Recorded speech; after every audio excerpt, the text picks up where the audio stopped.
Efectivamente, Mávila, eso ha pasado en el Parlamento, creo que desde el inicio de la legislatura, 2016-2017, y lo que tú tienes creo que es el 5% de lo que realmente sucede en el Parlamento.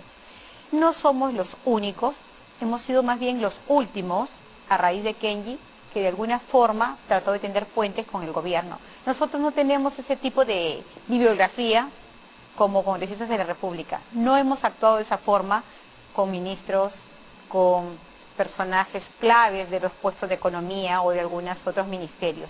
No tenemos esas cualidades, esas costumbres. Lo único que ha hecho Kenji Fujimori es tender los puentes.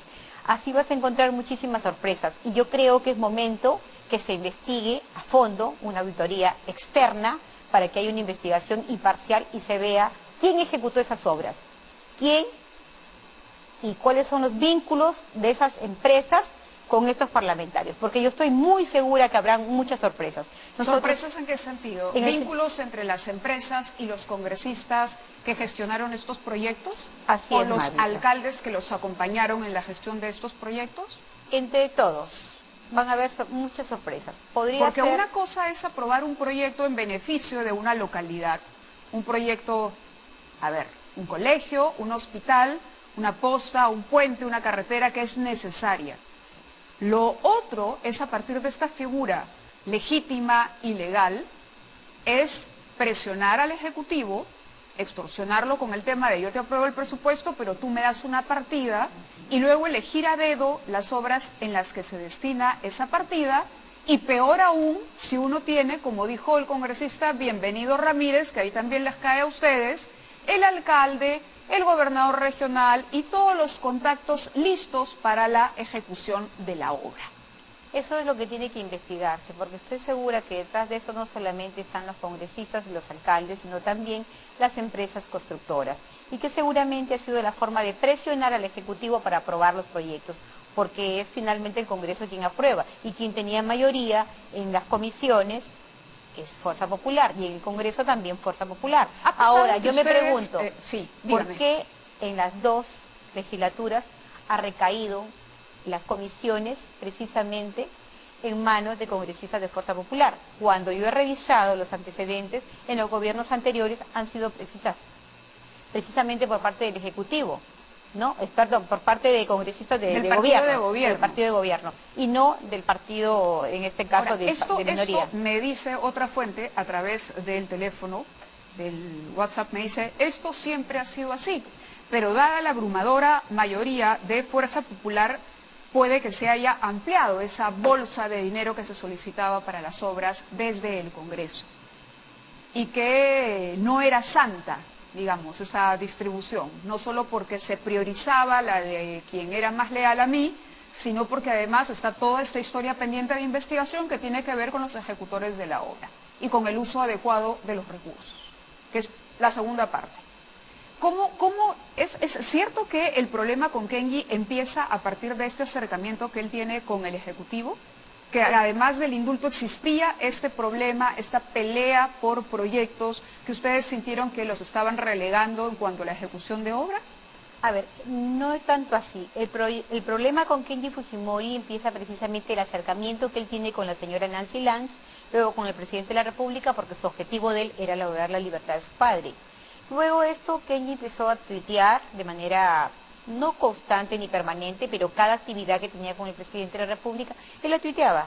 Entonces, eso parece que le molestó a Fuerza Popular y empezaron precisamente las críticas, y cuando nosotros nos íbamos sumando al grupo de Kenji, bueno, en mi caso yo participé en una reunión, otras congresistas en una reunión, más de 2 reuniones no hemos tenido, pero no hemos tenido esa historia que tienen ellos de reuniones con alcaldes, con el Ejecutivo, con ministros, no lo hemos tenido. ¿Y la participación directa en la supervisión de obras, durante las semanas de representación? Nosotros, es trabajo del congresista fiscalizar, es cierto, pero lo que tú has mostrado denota otra cosa.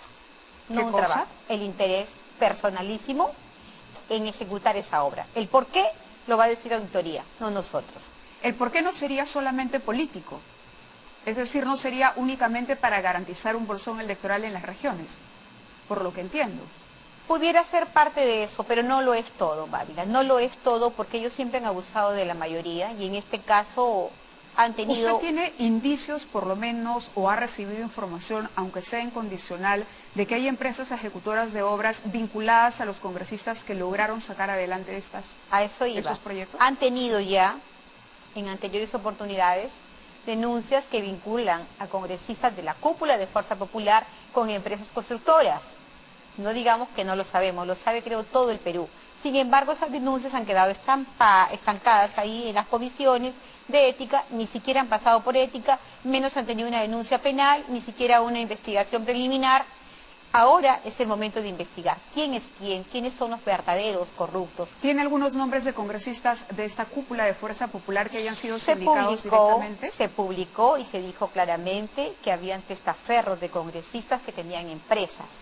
Y que eran a través de estos testaferros que las empresas ejecutaban los proyectos. Exactamente, teníamos en Trujillo 2 congresistas que se dijo a través de los medios de comunicación. ¿Quiénes son? Se dijo de Salaberry, recuerdo perfectamente, se dijo en un medio de comunicación, se dijo también del esposo de Rosa Bartra, se dijo también del caso del hermano de Cecilia Chacón, pero nadie investigó. O sea, a nosotros, por el único hecho de habernos acercado al Ejecutivo con la finalidad de poder hacer trabajo, porque de alguna forma no teníamos la posibilidad de trabajar con proyectos de ley, porque no querían, estábamos fuera prácticamente de las comisiones y no teníamos cómo trabajar con proyectos de ley. La única forma siquiera era ir al pueblo y conocer la problemática y tender puentes con el Estado. Bueno, no había eso otra me lo forma. dice usted, pero lo que dice Bienvenido Ramírez es que él la tenía clarísima.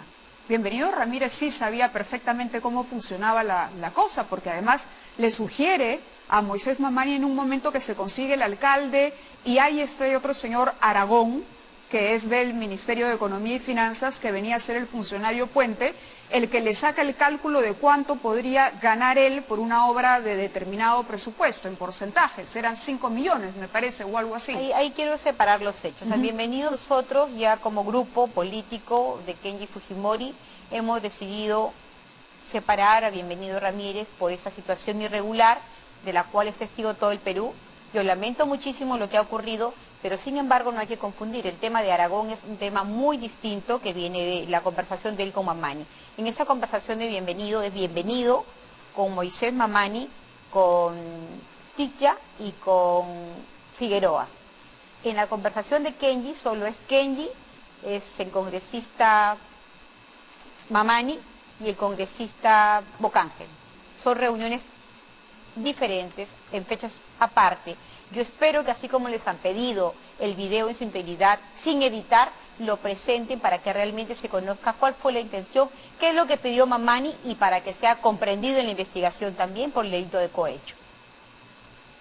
Muy bien, acá dentro de los documentos que tenemos hay un detalle bien interesante, ¿no? Este es el reporte de la señora Cecilia Chacón ante Luz Salgado, presidenta del Congreso de la República, donde da cuenta de sus actividades en semana de representación y entre otras cosas dice, ¿no?, que ha tenido una reunión con el ministro de Economía y Finanzas, Alfredo Torne. Habría que preguntarle al ministro en qué constituyó esto. Ahora, esto se enmarca, dice, mes de febrero del año 2017, dentro del momento en que el Perú vivía esta desgracia del fenómeno del niño costero.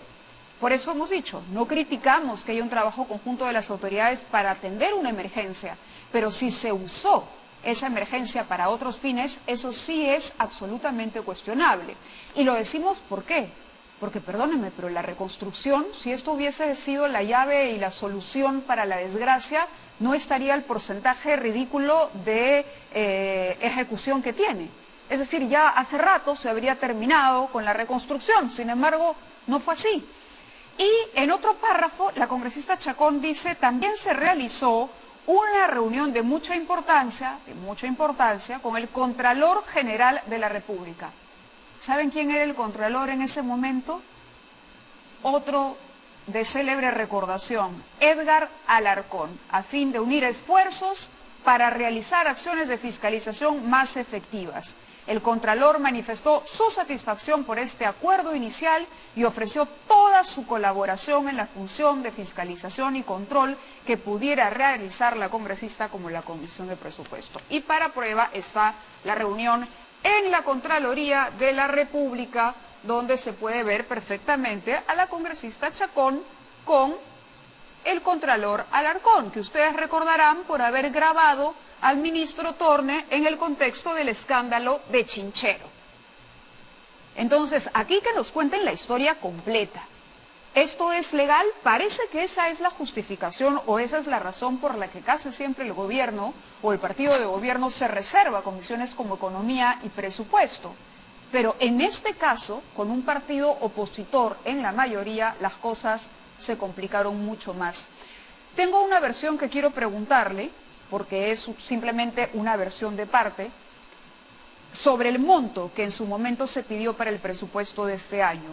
Cerca de 2.000 millones de soles para ejecución de obras en las que habían intermediado congresistas de la República, de Fuerza Popular concretamente. ¿Eso es cierto? ¿Tiene algún indicio? ¿Ha escuchado un rumor?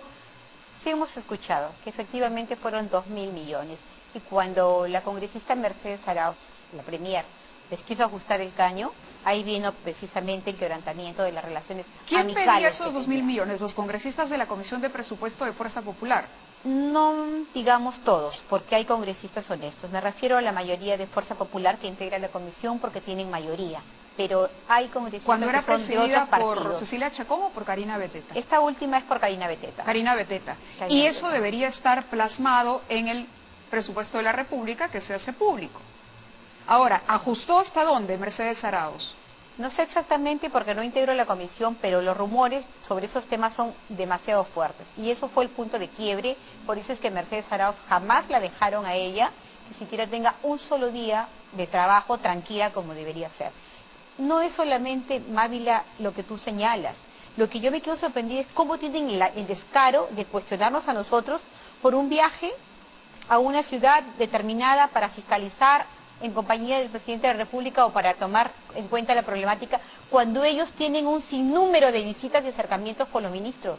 O sea, ellos son congresistas de la reelección, congresistas que han estado muy cercanos a la cúpula y que tenían las puertas abiertas de los ministerios, nosotros no. Pero tenían las puertas abiertas de los ministerios, ¿por qué? Si eran el partido de oposición. Para que vea usted por qué razón es que tienen doble rasero, pues. Porque si ellos dicen que no, ahí están las pruebas contundentes. Pero acá no solamente hay doble rasero del Congreso, sino también del Ejecutivo, porque por algo cedía a estas presiones. Si es que son presiones, de repente son proyectos válidos y todo está muy bien, pero en cualquier caso no nos habían contado hasta la semana pasada la historia completa y nosotros vamos a hacer las investigaciones del caso. Marisa, ¿algo que agregar? Que espero que el presidente actual de la República, el señor Martín Vizcarra, sea firme desde un primer momento, porque si él muestra debilidad, va a suceder lo que hoy tenemos a mano. Va a suceder precisamente que ellos van a querer manejar ministerios. Ya se vocea por ahí el señor Cubas. El señor Cubas es de Fuerza Popular, así que espero que no devuelva ningún favor, porque no le debe ningún favor a nadie. Él ha ingresado por mandato constitucional, por la renuncia del presidente. No lo han logrado vacar. Así que en consecuencia yo creo que no le debe favor a nadie y firmeza, señor presidente. ¿Y esta señora Alarcón en efecto coordinaba con ustedes? ¿El que se menciona No lo conozco, del MEF? no lo conozco, jamás lo he conocido. Yo pienso que también es parte de la estrategia política para poder hundir al presidente de la República, bueno, al expresidente de la República. Yo estoy casi segura por la frialdad, la tranquilidad y porque el Ministerio Público no le ha dictado una orden de prisión preventiva, pese a que no tiene trabajo. Y uno de los presupuestos para dictar la prisión preventiva es frente a una persona que tenga peligro procesal de fuga. En este caso, si no tiene trabajo, me pregunto, un caso tan grave, como se ha hecho, tan grave, a nivel nacional se ha difundido una y otra vez el video, y que solamente le den una comparecencia, me parece extraño a mí. Muy bien, gracias.